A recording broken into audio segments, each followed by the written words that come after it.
대명대학교 교육학과 성삼재 교수입니다.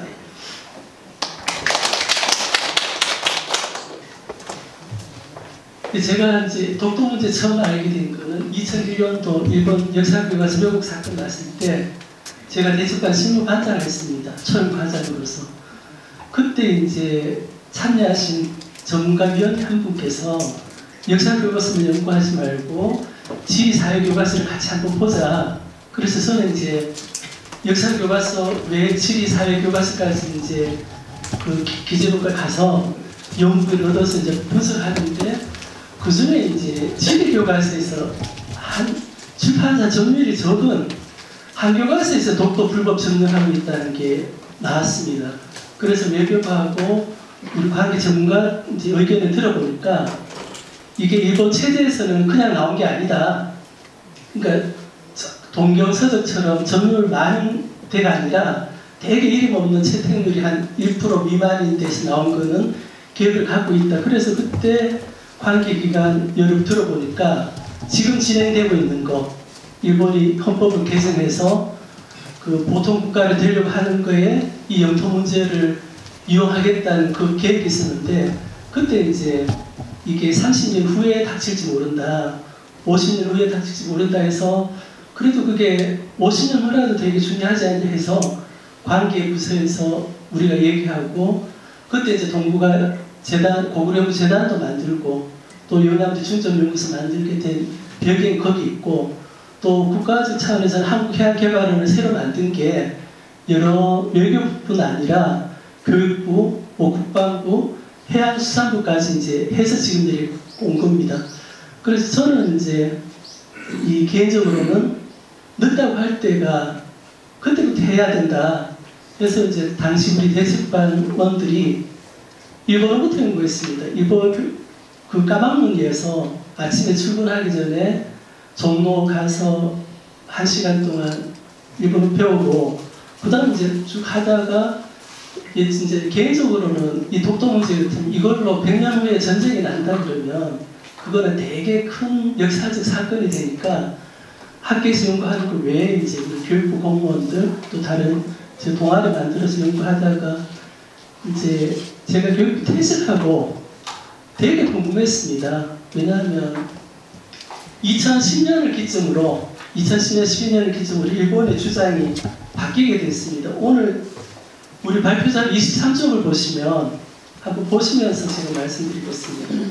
거기 보면 우리 박경근 독도재단 박사님께서 잘 연구해 주셨는데 중간에 보면 일본의 영유권 주장과 대응 시마네오 고시 40부 1905년 타이거 선언 포츠담 선언 연합국 최고사령관 각서 샌프란시스코 강화조약인데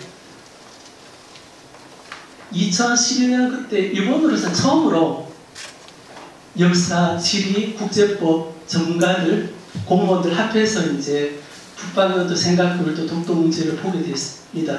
제가 알고 있는 바에 따르면. 그런데 이제 뭐 생각교육도 하고 북방연도보다 이 시마네오 고시 이게 일본으로서 치명적 결함이 있다는 것을 일본이 알게 됐습니다. 두 가지인데 하나는 태정관 지령에 있는 지도가 2006년도에 공개됨으로 해서 거기에 울릉도뿐 아니라 독도 들어가게 됐고 그런데 시마네오 고시가 치명적 결함이 뭐냐면 고시는 공포가 돼야 됩니다. 우리 대한민국 칙령은 간부이듯이 그럼 이때 이 당시에 1905년 주변으로 그 일본으로 봐서 독도 다케시마만 이래 일본 영토를 편입한 게 아니라 오가사와라 제도, 미나미 도리시마 제도 해서 일본에서 한 1000km 떨어져 있는 섬까지도 편입을 했는데 그때 현들은 다 일가심을 공고를 했습니다. 왜냐하면 이게 되게 중요하니까. 그런데 시마네오이 왜 못했냐 하면 그 어렵던 기본적으로 이 중요한 영토에 관한 걸 공고한다는 것은 행정공무원들의 기본인데 시마네오이 생긴 게 1901년인 거예요. 그래서 도토리온하고 시마네오이하고 분리되면서 공무원들이 왜냐하면 일본으로서 제일 취약한 게 일본에서는 죽도는 울릉도고 청도는 독도라는 게 300~400년도 내려온 역사입니다. 그런데 시마네오 공무원이 왜냐하면 이제 일본으로서는 이 섬 이름 뭐라고 할까 했는데 그때 송도를 했다 그러면 지금보다 일본이 자기 영유권 주장이 더 클 텐데 그냥 얘기 들어보고, 왜냐면 그 당시 기록을 보면 그러면 이 영토 같으면은 배를 타고 독도하고 울림함으로 안 보고 했어야 되는데 통보자마자 2, 3일이 안 돼서 그냥 일본 내무성으로 하는데 그때 이름 바꾼 거 큰 실책 하나 외에 공고를 못한 겁니다. 그래서 그거는 이제 2012년 일본이 정부관계 대책반 때 알게 돼서 왜냐하면 이거는 모의재판을 붙여봐도 국제법 전공한 로스쿨 학생한테도 공고가 있냐 없냐 했을 때는 공고가 없는 왜냐하면 다른 미나미 도리시마, 오키노 도리시마도 없었다 그러면 그냥 우리 그 당시 했다 하면 될 텐데 유일하게 시마네 이게 다케시마 공고가 1905년 2월 29일 공고가 빠져서 지금 일본 자료나 메모성이나 시마네 보시면 이 1905년 고시 40호가 없습니다. 저 뒤에 들어가 있고 빠져서 그러면 이제 어떻게 대응할 거냐고 이제 일본이 대응한 게 샌프란시스코입니다.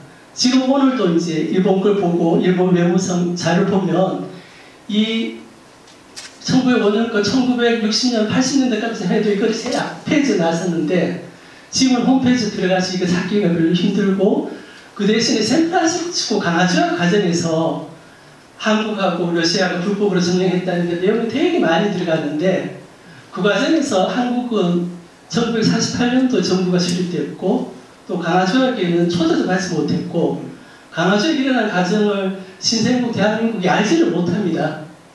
그래서 저는 이제 군대에 있을 때 작전병을 했는데 왜냐하면 비슷한 시기에 그해 1945년 4월에 5월에 독일이 항복하고 그 다음에 이제 그해 8월에 일본이 항복했는데 지금 독일의 영토에 대해 가지고 누구도 문제 제기, 학자도 문제 제기 안 하고 독일의 무역도 문제 제기 안 하는데 만약 일본 정부가 러시아를 향해서 북방영토, 한국을 향해서 독도, 또 중국을 향해서 생각을 또 다 위다의 문제를 제기하는 것 같으면 이거는 1945년 뒤에 100년이 지나서 전쟁을 해도 일본으로서는 정당하다고 우익 추정할 수 있는데 만약 그렇다 그러면 그 당시 연합국 총사령부에 근무한 군인들은 작전 실패다.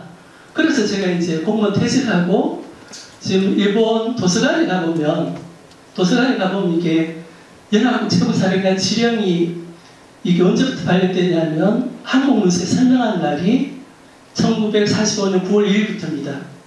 샌프란시스코 강화조약이 발효된 날이 체결된 날이 9월 8일.